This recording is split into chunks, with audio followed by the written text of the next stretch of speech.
그래서 그런 것들을 보면서 부모님들이 천재 같다 이렇게 이야기하시는 경우들이 있는데, 여기서 잘 살펴보셔야 되는 게 고기능 자폐라고 하는데, 이렇게 한쪽 부분이 그냥 뛰어나서 그 부분만 잘하는 아이들은 영재인 줄 알았는데 자폐 증상인 것도 있나요? 저희가 이제 뉴스나 이런 데에서 많이 이제 보도되는 것들이 그런 경우들이 있는데요. 예를 들면 특정한 어떤 그 알파벳 숫자 한글 이런 것들을 그냥 줄줄줄 잘 외우는 것들, 또는 기차 뭐 지하철 노선, 교통 어떤 노선들을 전부 다 그냥 다 외워버리는 아이들도 있어요. 그리고 그림을 되게 지나치게 잘 그린다라고 표현을 하는데, 무슨 말씀이냐면 다른 아이들, 다른 사람들은 잘 보지 못하는 아주 디테일한 부분까지 다 캐치해서 그림을 정말 잘 그리는 아이들이 있어요. 그래서 그런 것들을 보면서 부모님들이 천재 같다 이렇게 이야기하시는 경우들이 있는데, 여기서 잘 살펴보셔야 되는 게, 그러한 것들은 정말 잘하는데 천재성 있는 아이들은 그러한 것도 잘하면서 사람들하고의 어떤 기본적인 소통이나 말하는 거, 사회성이 어려움이 없어요. 그런데 고기능 자폐라고 하는데, 이렇게 한쪽 부분이 그냥 뛰어나서 그 부분만 잘하는 아이들은 전반적으로 다시 부모님하고 아이들하고 뭐 주위에 이제 친구들하고 있을 때 사회적인 소통이 너무너무 열악하죠. 잘 안 돼요.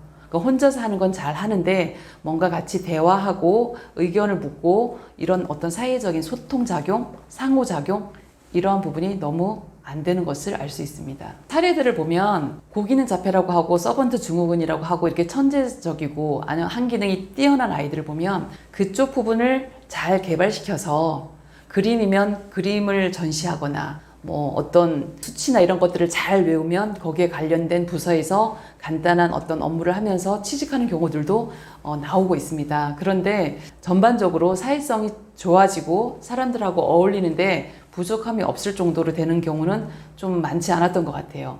그런데 이게 어렸을 때 어떻게 교육하느냐에 따라서 이 사회성도 그렇고 또 어떤 자기가 어떤 일을 처리하는 것도 그렇고 이런 부분은 조금 도와줄 수 있다고 생각합니다. 느린 아이의 골든타임은 언제인가요?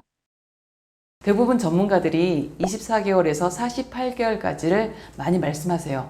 저도 이때가 골든타임이라고 생각하는데, 그런데 제가 아이들을 가르치면서 보니까 아이에 따라서는 1년, 2년 정도 더 골든타임이 유지되는 아이들도 있습니다. 그래서 발달학적으로 보면 만 2세부터는 모든 영역이 골고루 잘 발달해야 되는데, 이때부터 좀 우리 아이가 느린 아이다라고 하면 또래 아이들하고 표가 나기 시작해요. 그래서 이 시기에 잘 살펴보셔야 되고, 왜 이때를 골든타임이라고 하냐면 이 시기에 가장 발달이 급격하게 일어나요. 그래서 되게 많이 성장을 하는 과정이고, 또 그럼에도 불구하고 이때가 가장 뭔가 교육을 했을 때 가장 중재가 잘 되는 시기, 쉽게 말해서 뭔가 좀 잘못 방향을 잡고 가고 있었는데 빨리 개입해서 제 방향으로 돌릴 수 있는 시기, 그래서 이때를 골든타임이라고 합니다.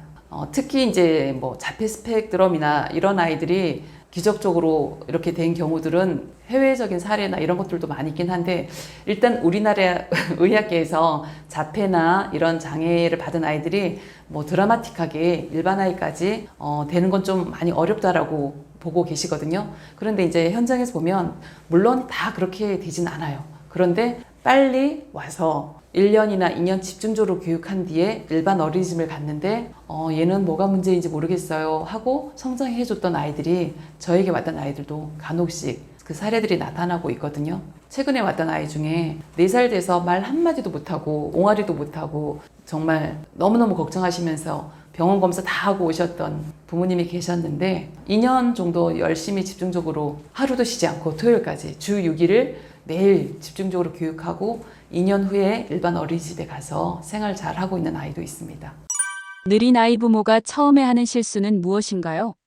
처음에 부모님들께서 느린 아이다 또는 자폐 스펙트럼이다 이런 진단명을 받고 오시면 하늘이 그냥 뭐 무너지는 거에서 끝나는 게 아니라 아이를 어떻게 해보지도 못하고 이미 부모님이 다 포기하시고 좌절하시고 그냥 망연자실 이 상태로 오시는 경우가 되게 많아요. 그래서 실질적으로 지금 되게 중요한 시기인데, 그렇다면 더더욱 아이에게 지금 집중해서 교육하고 도와주고 끌어줘야 되는 이 시기에 부모님이 그 진단명 때문에 헤어나오지를 못하시니까 부모님이 먼저 우뚝 서야 되는데 서지 못하는 경우가 많아서 그 중요한 시기를 계속 놓치고 있는 경우들을 제가 봅니다. 그래서 이 진단명이 뭐가 나왔든 간에 그 진단명 때문에 포기하지 않으셨으면 좋겠다. 두 번째로는 아이가 열심히 생활을 해요. 그리고 열심히 따라가려고 노력하는데 엄마, 아빠, 저는 정말 너무 힘들어요. 이거 도와주세요. 하는 SOS 신호를 아이가 계속 보내고 있는 것을 알아차리셨으면 좋겠어요. 그것이 어떤 아이는 말을 하고 싶은데 못하는 것, 어떤 아이는 뛰고 싶은데 못 뛰는 것, 또 어떤 아이는 친구랑 놀고 싶은데 전혀 노는 방법을 모르는 것, 이러한 증상들로 나타날 수 있거든요.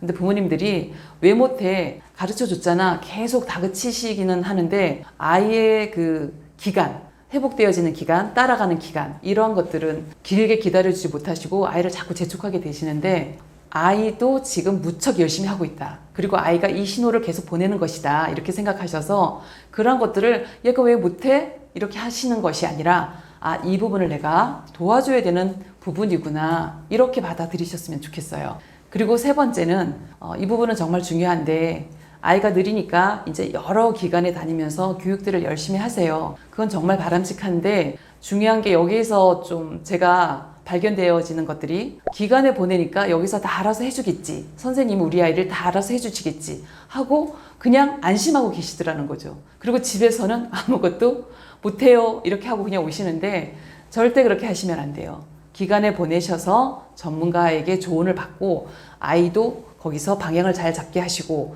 나머지 시간들은 집에서 꼭 같이 교육해 주셔야 효과를 낼 수 있어요. 자, 마지막으로 느린 아이를 부모님이 먼저 인정하지 않고 받아들이지 않으시면 이 아이는 절대 우뚝 설 수가 없어요. 가장 가까운 부모님이 먼저 받아주시고 인정해 주셔야 아이가 부모님을 믿고 성장할 수 있는 것이지 제가 간혹 상담을 하다 보면 이 느린 아이라는 것을 감추고 싶어하고 사회적인 체면 때문에 위치 때문에 계속 숨기려고 하시는 분들이 있어요. 그러면 아이의 치료는 되게 길어진다 이렇게 생각하셔서 아이의 그 상태를 빨리 받아들이셨으면 좋겠어요. 느린 아이를 성장시키는 부모들의 공통점은 무엇인가요? 제가 이제 경험한 바로는 드라마틱하게 아이가 되게 변화되었다. 이런 경우에는 일단 저희하고 그 센터하고 집에서 연계가 잘 이루어졌어요. 그리고 상담해드리고 집에서 미션을 저희가 드리는데 이 부분 집에서 연습해주세요. 예를 들면 가위질 안 되니까 일주일 동안 가위질 연습해주세요. 얘는 두부 만지는 거 되게 싫어하니까 일주일 동안 두부 구경시켜주세요. 이렇게 아주 쉬운 미션들을 드리는데 이걸 정말 잘 따라오시고 열심히 적극적으로 하신 분들, 그리고 또 하나의 공통점은 치료 시간을 주 1시간, 2시간 하는 게 아니라 저희는 이제 매일 오는 아이들이 있는데 매일 오신 분들, 이런 경우는 당연히 교육하는 시간도 많아지고 또 그만큼 집에서 또 하시니까 빨라질 수밖에 없는 것 같아요. 결과적으로 보면 부모님께서 적극적으로 아이랑 같이 함께 하시려고 마음을 먹고 준비하고 있느냐, 그래서 미션을 드리고 이렇게 합시다 했을 때 잘 따라오느냐, 그리고 아이에게 초점을 맞추고 같이 그런 것들을 해주시느냐, 이런 집에서 연계 작업이 정말 중요하다고 생각합니다.